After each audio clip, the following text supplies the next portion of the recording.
Hi everyone, welcome to the Bot Next Door. If just like me, you're interested in quantum computing, but you feel like you know very little about it, this is the episode for you. You'll hear about quantum computing, what it is, where it comes from, and where will we go in the future. What are we going to do with it? You'll also hear about other crazy stuff like quantum chess. So enjoy this introduction, and here is Mattia Fiorentini. All right. Very happy to have you on to talk about quantum computing. I feel this is a topic that everyone knows is going to be disruptive and, bring on a lot of change, but very few people have an understanding, even a basic one, of what it actually is. So let's start from the basics. What is quantum computing? So, Nick, thank you very much for having me here. I'm really happy to talk about quantum computing and to have this exciting conversation with you.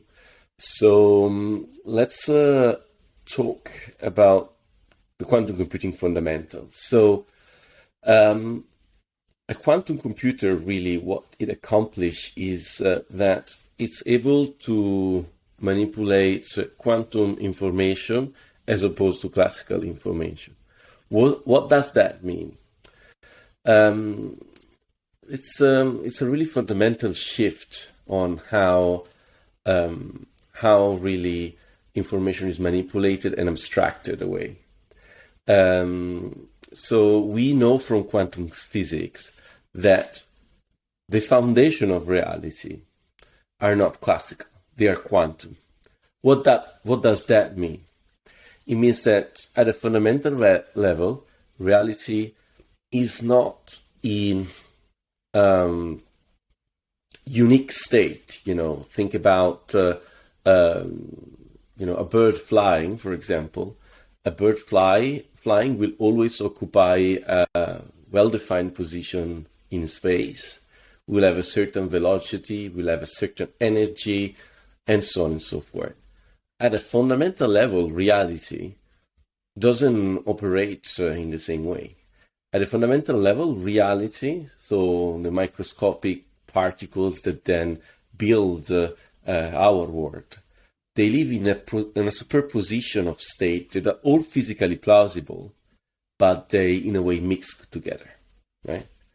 And they mix together not only in a probabilistic way, they don't mix together because we don't know exactly what the exact state. It's a fundamental superposition, and they mix in way that are classically not possible. So that's why you use some special math to describe the fundamental of reality, which is called complex number.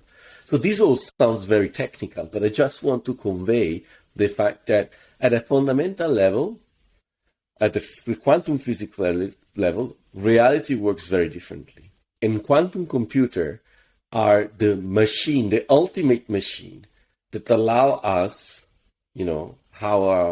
us as human being, as thinking being, as intelligent being, to actually simulate and reproduce that reality almost exactly. So this is what a quantum computer does. Certain people talk about quantum computer describing the qubits that are in a superposition, blah, blah, blah. But I think that the key things to understand is that reality at a fundamental level works very differently. And the only way for us to explore reality and to operate in the same way in which the fundamental reality of our world exists and operates is to build a quantum computer. Quantum computer let us accomplish that, and there are many benefits that comes from it. Also very practical benefits, very, in a way, engineeristic,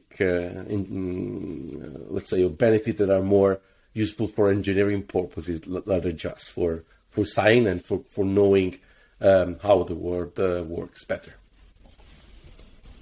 All right.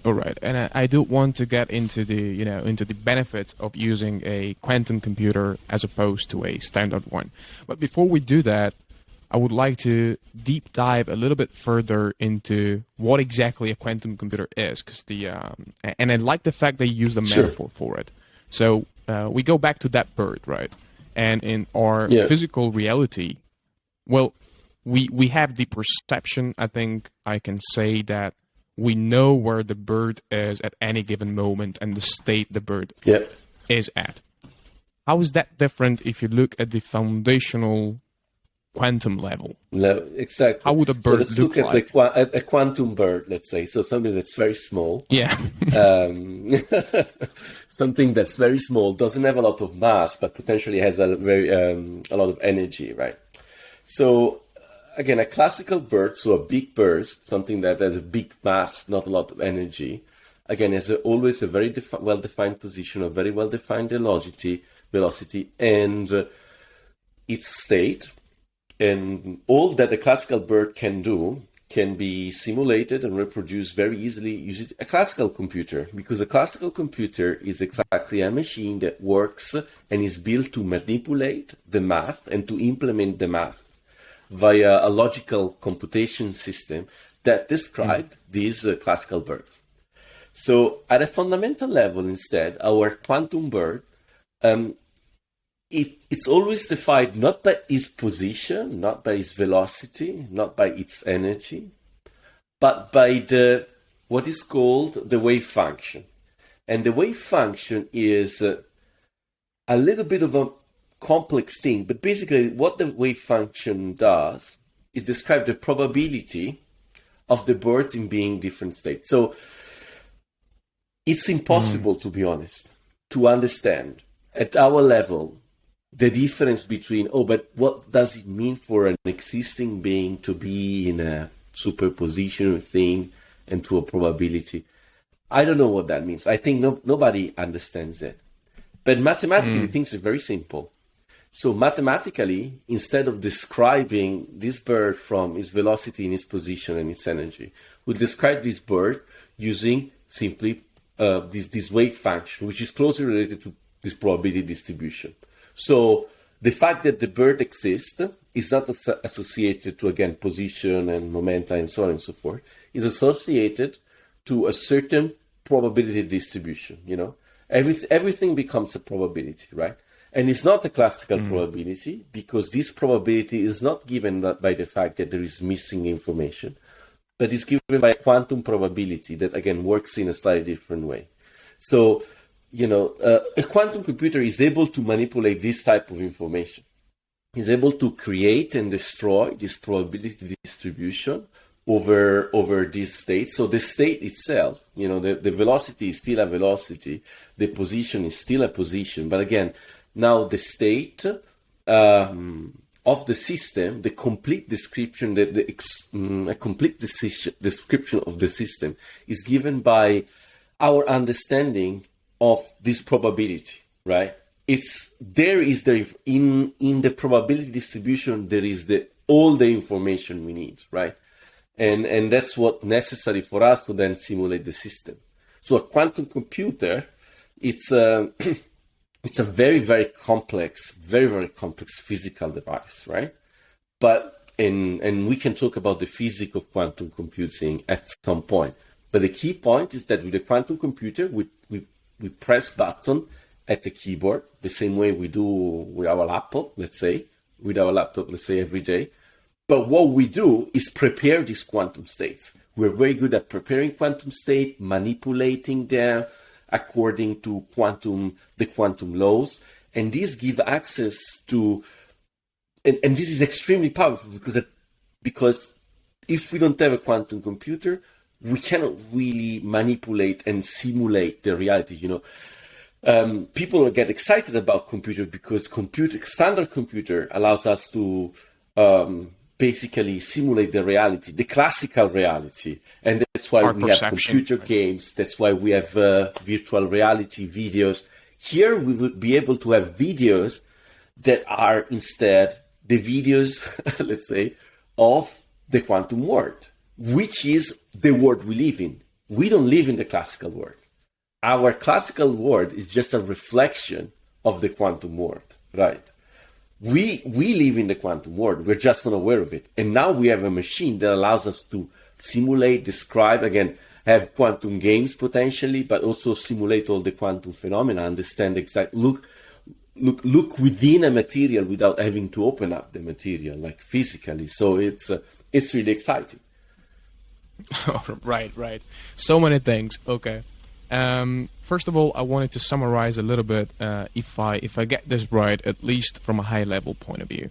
So standard Yeah, computers simulate reality by simulating the way we perceive reality, right? So that's why we define a bird as the type of bird that it is, the location in the sky where it's placed, and maybe its speed, its velocity. Quantum computers yeah, look at everything from a probabilistic point of view, and that yeah, probability is defined by a wave function. So we don't know exactly the yeah, x, y, z of a bird, but we know we probably have a range. That's how I imagine it. We have a range yeah, of where the bird could be located in space, and that is the result of a wave yeah, function, right? yeah. Okay, Exactly. And super. the key that you got it perfectly. But the key point is that usually people associate probability with uncertainty, and Mm, that's true in a classical world and in a classical setting. But at the fundamental level, knowing the probabilities is the best thing you can do. If you know the mm, position and the momentum only at a point in time, you don't have a lot of information about the system. But if you know the probability, then you know everything about your system. And it just works different. So the probability are what we have to know to really know the fundamental realities, right? And this is what quantum computer gives access to, where a classical computer really struggle to access to this probabilistic world of the world that is given to us from the wave function. So you're saying at a foundational level, truth is a set of Yeah, probabilities and not a single state. that's right. Okay, that's hard to wrap your Exactly. head That's around. Yeah, right. That's a yeah. fundamental level. And you can understand that things are just much more complicated, much less intuitive. But we need to accept that that's the way it is. That's how things work.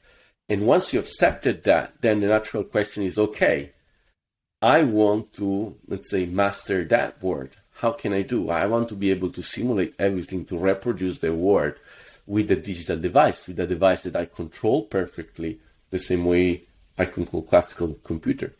How do I do this? And whilst you try to answer that question, you realize immediately the classical computer handled probability very poorly, especially quantum probability. And the answer to that is to build a quantum computer. If you want to access reality as it is, we need to manipulate quantum probability. And quantum computer is the machine that does it.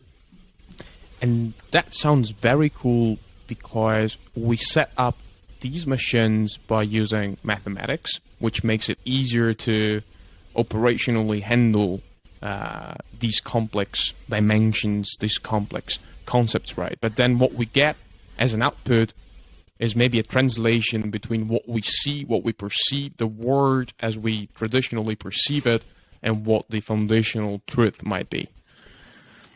A bit far-fetched, I don't know if they are. That's a great point, Nicolo. That's a great point in the sense that our mind, our eyes, they work in a classical way. Or let's say our mind, I don't know, because people talk about quantum consciousness. But let's say our thought is mostly grounded into the classical reality. This is what we experience as human beings.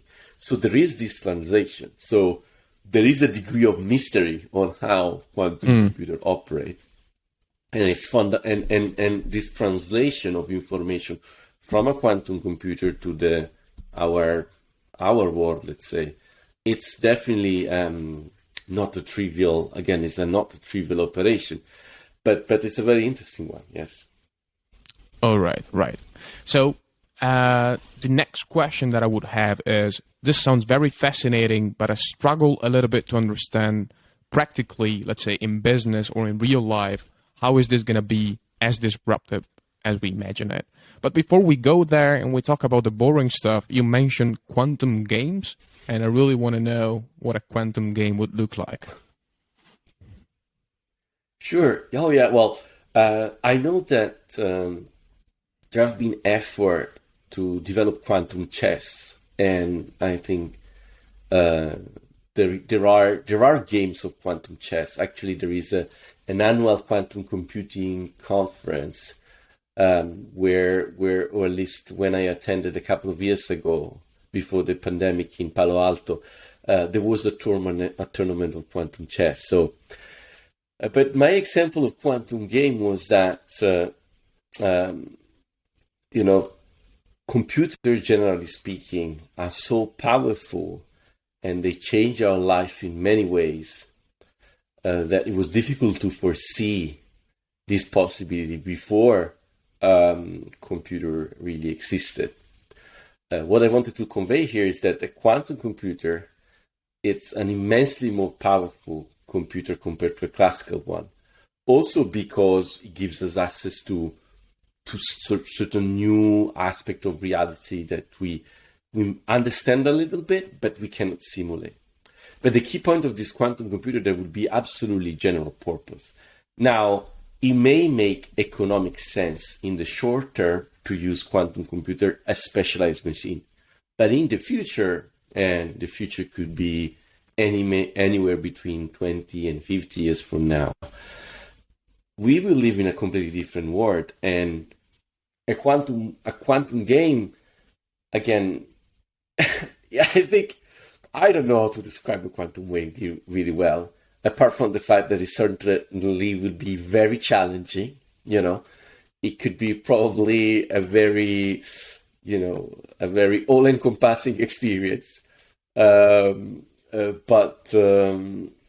yeah, it could be a game where teleportation is a perfectly physical and perfectly probable phenomena, and traveling back and forth in time, it's perfectly well described by certain, in a very physical, consistent way. So I don't know. For me, it's difficult to describe it, but these are possibilities, definitely. Okay, mind blowing. So quantum chess, which means we're playing and I don't really know, or I only have a real probabilistic representation of what your next move or your current move might be. Did you move that rook or that knight? Okay, very, very hard. Maybe let's not get there. Let's not get there. Yeah, but I think that quantum chess. Okay, go ahead. No, please. Quantum chess. Oh, right. No, quantum chess. I think, if I remember correctly, in quantum chess, for example, you start with you can start typically with a classical chessboard, so something that is standard and your pieces are all lined up there. But then you can split your pieces, so you will have and do different moves. So, for example, you have the knight, and you can say, okay, the knight is doing, the L move of the knight. You go, forward, and you decide, 50% has gone left and 50% has gone right. So basically, what does that mean? It's not clear to understand what does that mean, but let's say if your adversary does a move and there is a superposition of your pieces, so your pieces may be sharing a piece of the chessboard, then each piece will acquire a probability of being dead or alive, and you could decide to resolve the chessboard. And with a certain probability, you could be victorious or loser, right? And this probability will keep evolving as you move your chess. So your mind will have to expand, right? And not only compute the future probability, which is what experienced chess players do, they compute the likelihood of being victorious, given that they could make certain moves now, and the adversary could counteract with certain moves. But you also have to keep in mind the probability of your current chessboard, which sounds definitely mind-blowing. Would it make sense to play a game like this against another human? I think that in this quantum chess tournament, they do, right? There is, let's say, as a quantum computer that keep track. The quantum computer keeps track of the status, and is always able to acts a little bit like a referee, if you say. And then human move is a bit like So I think people are trying. People are trying to play it against each other. Do you know how they Maybe these are not exactly normal people. I can imagine.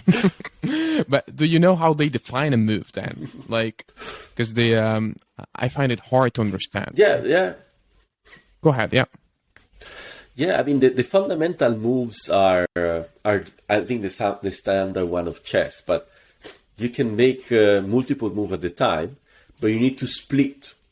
It's like splitting a chess. It's like I have a half a horse here, half over there, but if any of these half horses get kind of eaten by another piece, then I lose it whole. I need to be very careful. Understood. So you can actually move the same piece, or maybe even different pieces, during the same turn, at the same turn, and then your opponent is given that distribution of possible moves. Wow, fascinating. Yeah. Okay. It's sounds more like a job. Yeah, it sounds like a very, very hard game to play. Yeah, and if we look at at how this is going to impact the business world, the business or real life applications, all I have in mind at this moment is that quantum computers are probably going to be so much faster, right? And we're going to use them for those applications where speed at this moment is lacking, or more speed would be highly beneficial. I'm imagining training deep learning solutions. I'm imagining rendering real-time heavy applications, things that are usually quite expensive and slow with the current standard computers. Is it all limited to speed, or am I just downplaying this? Mm-hmm. Sure. No. So I think at the beginning of this discussion we talked we mentioned why quantum computers, what are quantum computers, and I gave you a very scientific picture of what's going on. Simply because in a way, quantum computers are, as you said, a disruptive technology, because allow us to do things that were almost physically not possible by anything else. So it's really a game changer, but a game changer because it's like, human cannot fly. If they want to fly, they need to be in an airplane, and that's a game changer. That's allow us to do something that we're not able to do before, and we can imagine, before human were able to fly, or before human were able to go to balloon, they could imagine which kind of possibility these sort of new capabilities would allow them to accomplish, right? But it's very difficult to imagine. It's a game-changing technology, but and because it gives access to this new aspect of realities, right? But there are also more practical views. So it turns out that actually, if you do certain calculations, so here we're talking about a computer science perspective to quantum computing, right? Not a physics perspective, which the one I gave you so far, but from a computer scientist perspective, we study quantum computers to understand how efficient they are at implementing certain mathematical operations.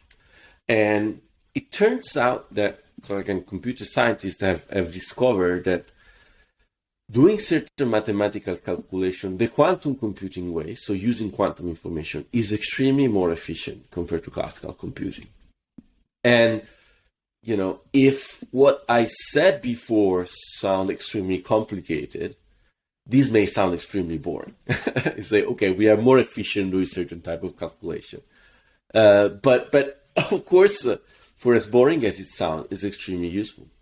So quantum computer, let's say ideal quantum computers are proven to have exponential speed at doing certain linear algebra operation. So now, Niccolo, you are a machine learning person, so you know that machine learning is, there is so much in machine learning which is linear algebra, and every time we basically use a GPU to do a computation, the kind of computation that gets offloaded to train a deep learning model, right? The kind of computation that gets offloaded to the GPU is a linear algebra calculation, right? So this is something that is extremely exciting. So quantum computer could get us an exponential speed up in linear algebra. Wow. Why is that?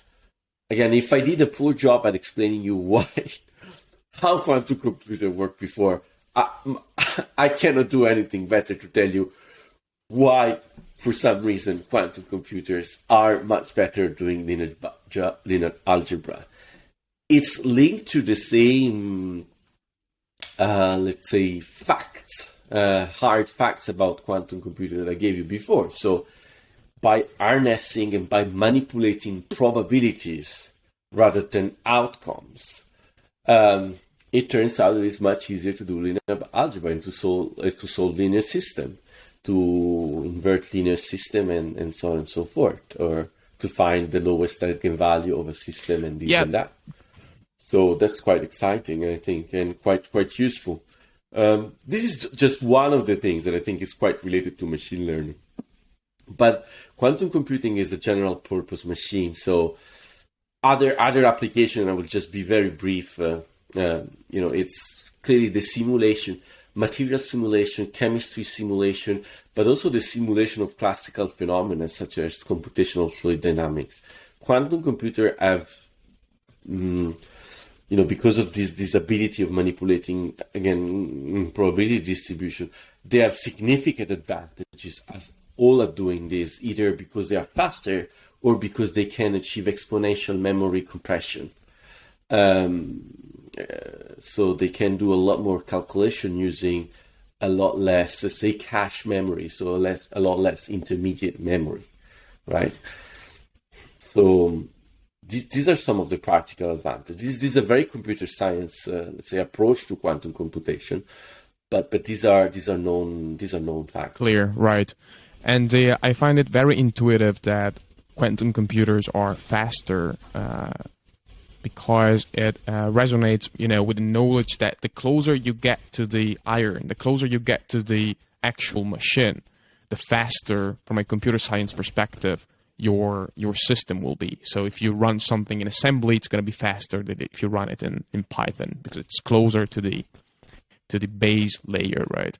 And I'm using the same mental structure to justify in my head why quantum computing will be faster than standard computers, because it gets closer to that foundational reality layer. So, and also it makes a lot of sense. You touched No, a go very ahead. Oh, sorry, go ahead. No, you touched on a very interesting point. I think that this, although it's counterintuitive, what you say, I think it's a very mental structure in the sense that quantum computers today are actually much slower than classical ones, simply because the metal is really slow, right? The quantum computing, the metal of a quantum computer, it's really slow.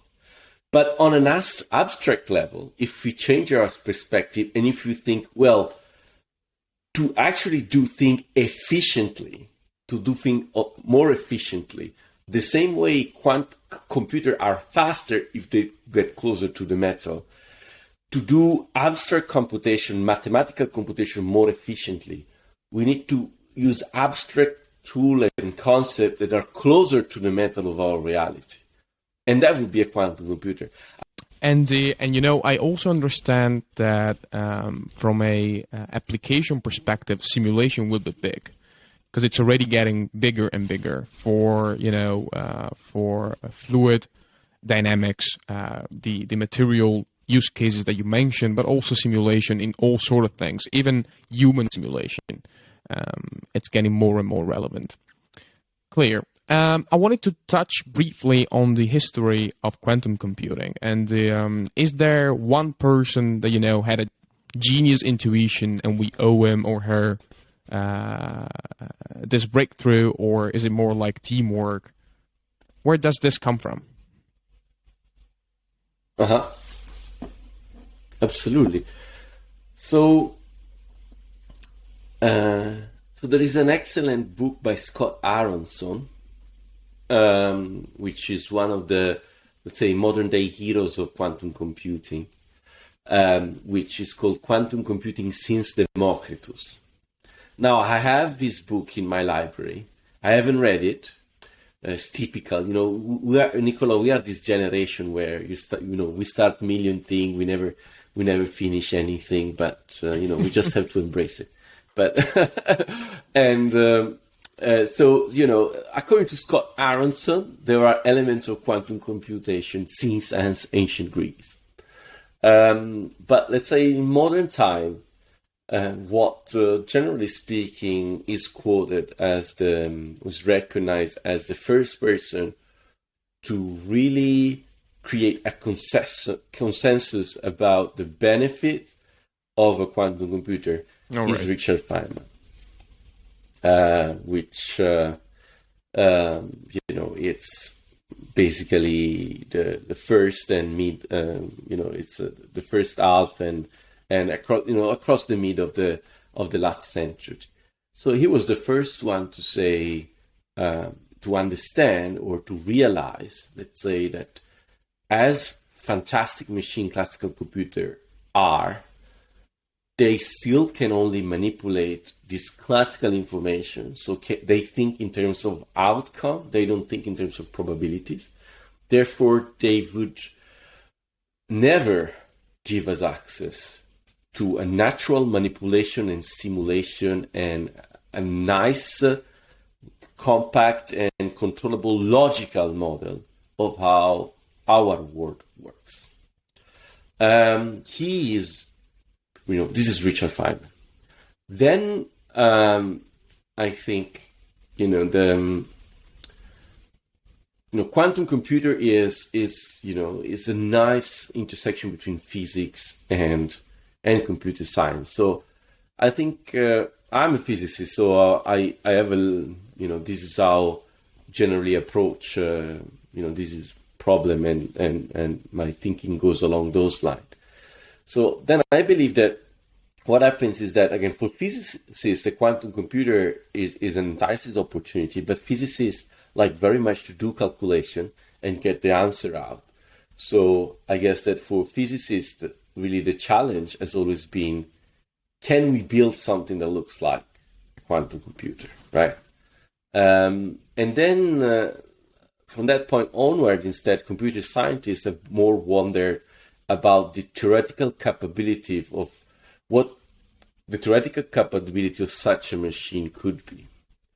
I think that for a few years, then for a few decades, up until the 90s, quantum computer remained a little bit of a very elusive topic. But in the 90s, we started discovering two foundational algorithms that were not only very interesting academically, but also had very important practical implication, which are the Grover's algorithm, which promises a quadratic speedup for all type of unstructured search problems. And in computer science, there are so many algorithms that can benefit from it. Literally any physics simulation and any simulation at some point can benefit from that. And more interesting than Shor's invented the famous Shor algorithm that is expected to have a little bit of a less positive impact, but a very dramatic impact, because it could undermine the fundamental algorithm that makes our communication and our exchange of digital messages secure. So that's when I think even at a broader societal level, people start thinking about quantum computing as a technology that was not just a scientific curiosity, but again, a technology. So something like should be developed will come at some point, and we need to prepare for that. In the meantime, I think about at the same time, physicists start building really analog quantum computer, very complicated machine, very fragile machine, to try to implement this algorithm, try to see, basically try to build this machine from the ground up. So that was really, again, left to very bright individual, a very small research group led by very bright, again, research lead at university. But then I think that after the 90s, many companies such as Honeywell, such as IBM, took matters in their own hand. In the early 2000s, again, a few companies, such as the one I mentioned, have started undercover effort to actually, once physicists have proven that actually quantum computing can be built, and it doesn't look like that there are any fundamental limit to building any fundamental physical limit to building a quantum computer, then again, this big corporation said, okay, we want to turn this into a technology. And I think that for at least a decade, this undercover effort went on. And then, since 2016 onward, it becomes more and more of a public domain. I mean, first D-Wave, right, with their annealer that exploit qubit, but in a kind of classical manner, or at least the early iteration of D-Wave exploited qubit, but in a classical manner to do certain calculation. Then IBM came out, then the startups such as Rigetti, then again Honeywell, IonQ. So from let's say 2015, 2016 onward, there was really an explosion. But this undercover effort that were certainly very successful, were really surely accomplished by large team, by what you may have described as, again, rather than the superheroes, really many people, with their heads down on the bench, working for years and years and years to really fix every little detail. Right. How long do you think it's going to take before a Bill Gates of quantum computers will emerge with a mission of putting a quantum computer on every desk in the US and then the entire Earth?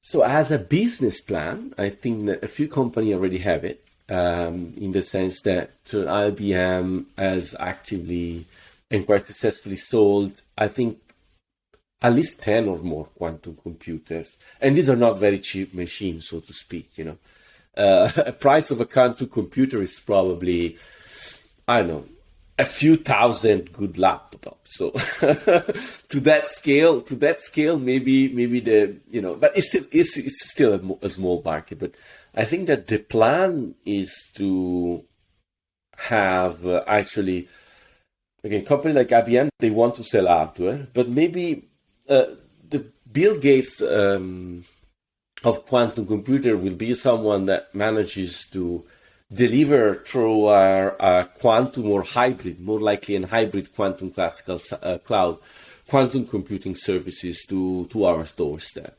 Most of the type of quantum computers today have a quite complex ancillary system. So the quantum computing itself, the key part itself is not maybe huge, but they have ancillary systems such as refrigeration or optics or certain type of already quite sophisticated control electronic packaged that together. need to be reducing a form factor.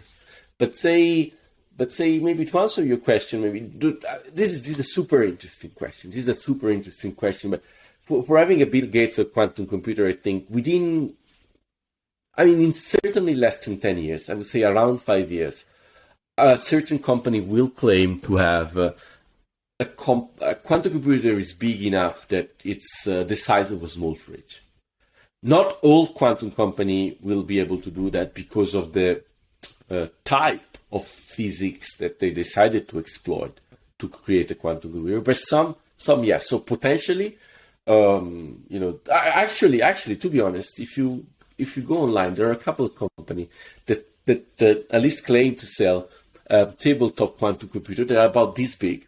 They're like 2-3 qubits. They're not very powerful, but in a way, there are already big dreamers out there that are trying to sell a quantum computer, maybe for educational purposes, Raspberry Pi quantum computers, something like that. It's a similar concept. It's not something I think they can build at home, but it's a similar size. It's like, play with it. I'll give you a small system and you play with it. So let's say big dreamers that want to sell us to sell everyone a quantum computer that are already out there and they're already selling their product. Now the more complex system, I think, is a decent form factor, could be sold to, let's say, ambitious businesses very, very soon. Like 5 years. That there could be aggressive marketing plan for that. I think that really when the Bill Gates moment, though, will be when there will be available quantum computing services powered by quantum computers available to hybrid the quantum classical clouds. That's, I think, when really the quantum computer will become. So you mean when we're going to be able to virtualize quantum computers and we will access them through the cloud? Rather to virtualize them, we will have data center. This center will have quantum computers. They will be managed by the technicians there, and we will just be delivered, the outcome, the output of a very complex quantum calculation, or let's say a trained model, a trained deep learning model trained using a quantum computer. So you don't think, based on this, that there's a market for consumer quantum computers? Like, let's take my mom. My mom uses computers to, surf the web, check out Instagram, check out Facebook. Will my mom ever need a quantum computer? Yeah. So that's an interesting question. So I think that today we are using our electronic is becoming more and more portable. It's becoming more and more part of our life. And although actually, mobile phones are becoming more and more powerful. As you said, Instagram, video streaming, maybe even internet game. The heavy lifting, the calculation will be done through data center, is done through data center in the cloud. And then the end information, let's say the valuable information, is then transmitted to our terminals, right? To our pieces of electronic. But the heavy lifting is never done by what we have in our hand. So I see that this trend of wider adoption, will also work for quantum computers.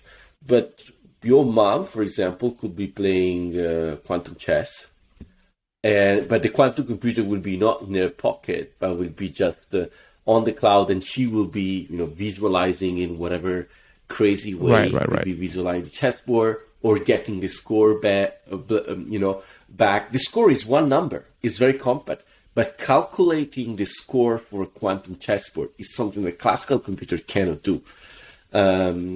In general, but it's only a quantum computer. But again, it's just a calculation. You don't need to do it in your pocket. You just need to get the information back very quickly. So I see that this, like, as a service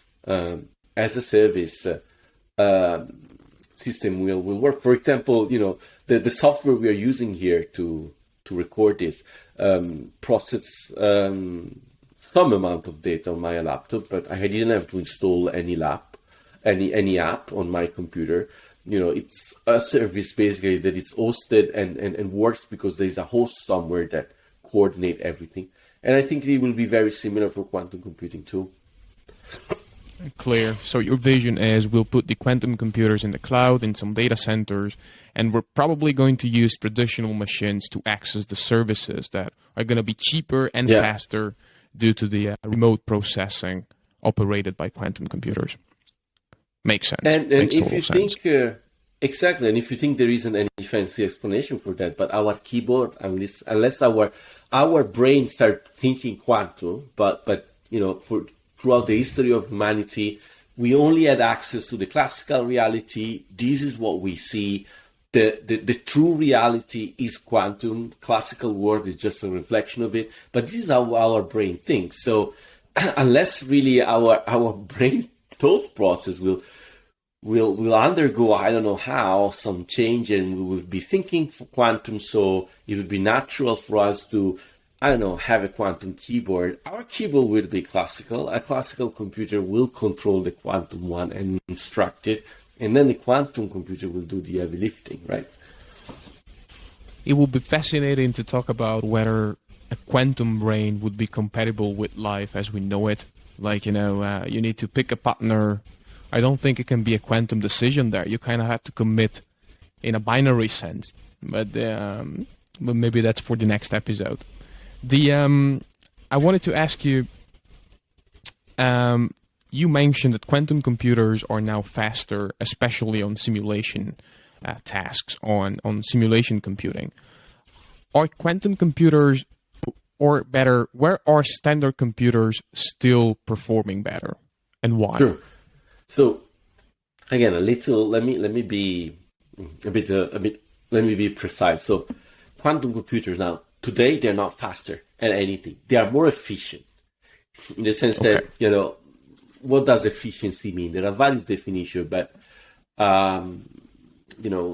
how many CPU cycle do we need for solving a certain problem, right? Or a certain computational cycle do we need to solve a certain problem, right? For solving the same problem, a quantum computer, let's say, will use less cycles than a classical computer, right? So we like to say that the quantum computer is more efficient. Now, the speed faster means that it takes less time in the same way we measure it with our clock. And that depends a lot on how many cycles per second we can do. Can be run, and can be the parallelized. Number of computational cycles per second of a quantum computer are very few, simply because of the state of the technology. They will get faster. So if we are happy to talk about efficiency, say, as I said, linear algebra is something that quantum computer can do more efficiently. Simulate classical and quantum simulation of classical and quantum matter, so computational fluid dynamic or designing and studying molecules is something that classical computer are better at doing. Quantum computer are better in doing than classical one, because they are more efficient, but also because they use less cache memory, say less intermediate memory at doing that. Instead, classical computer, what they are pretty good at doing, as I said, is that they do many operations per second. So if we really care about time, for any kind of problem where time is of the essence, pretty much everything at this stage, classical computers are still much better in practice, right? I don't know if you heard about the concept of quantum supremacy and this quantum supremacy experiment. These are experiments that are designed so that the efficiency of the operation becomes predominant and is much more important compared to the speed of each fundamental operation, right? It's where the number of fundamental operations is so large that it doesn't matter how fast you are doing that, but you have to be fundamentally more efficient at doing that, because the crossover between, let's say, brute force and smartness, so between simple speed and efficiency, happens for very, very small systems. So that's why people at Google, in Canada, Xanadu, in China, they have all claimed quantum supremacy, but because they, in a way, manufactured this experiment in a scientifically sound and scientifically honest way, but not very practically, say. So yeah, for answering your question, I think that classical computers are still pretty much good at everything, because in many practical scenarios, it doesn't matter being more efficient. It just matters being faster. And faster is a combination between, brute force and efficiency. And simply because all the years we have spent making quantum computing not smarter, if you wish, classical computer, not smarter, if you wish, but just stronger, just packing more and more power into small CPU, they are still better pretty much anything, but not more efficient. And these are big questions, because, information processing and computers, they drive climate change, for example. It's not the main contributor. Oil and gas, and maybe meat consumption, and wars. These are much bigger contributors, and driving cars are much bigger contributors. But it plays a role. So, in a world where efficiency increasingly matter, it turns out that quantum computer could also have some positive ethical, let's say, facets. Exactly. Right. Fascinating. So, to summarize it, quantum computers are not faster, they're more efficient. And let's say, at this moment, traditional computers are better because they got very, very good at threading, at putting processes in parallel. Which is something that still needs to be developed for quantum computers. Okay. Transistors are very fast, are very small, It's just really brute force. It's just having more muscle, literally. Yeah. All right. So quantum computers are smarter, but traditional computers are bigger Okay. Super.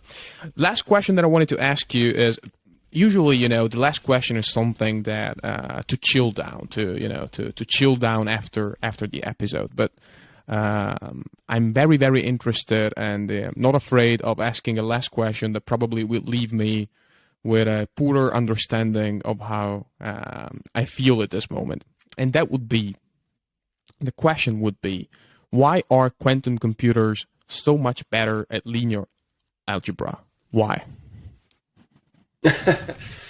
Yes, you're not doing yourself a favor here. It's a mathematical theorem, right? It's a mathematical theorem. But the key point is that there are certain problems where an extreme large number of state can be manipulated at once if, instead of manipulating the state, so the outcome of a process, you just manipulate the probability. So extremely smart people and extremely talented and accomplished scientists such as Seth Lloyd, they have proven this. They have shown that there exists a very clever way of manipulating probabilities over the solution of a linear system. They are so easy and so simple. And you can use this method to actually then, manipulating the probability, have a probability equal to 100% to find, if you look at your quantum system, or a very high probability, say, with a very, very low number of trials, to look at this quantum system that you have manipulated with a quantum computer and basically get, with extremely high probability, the solution of the linear system, right? And again, I'm not giving you a detailed explanation, but it's because it turns out that if you're able to manipulate and to think in terms of probabilities rather than in terms of outcome, certain problems require very, very few probability manipulation, can be recasted as problem where you have to find the right probabilities, And it turns out that that is a super efficient way of solving a mathematical problem. When instead manipulating all the outcome takes a lot of memory and also a lot of time. Right. We have fewer intermediate steps by working with probabilities than we have by working with outcomes and intermediate outcomes. And then we have less. Yes. Okay. Quantum probability. Quantum, that's the key point. This probability the magic is because this probability quantum probabilities are described by this wave function, which is complex number, right? It's just not, it's very unlikely to find something like that sticking to classical probabilities. Right. Okay. So I know that you have to go, and I feel we covered what we had to cover. This was a great Quantum Computers 101 episode, and I hope you'll be back for the follow-up, the 201, or, the deep dive, whatever we want to call it. Thanks a lot, Mattia. Thanks for coming, for being on the podcast. Nice talking to you. Thank you for having me, Nick.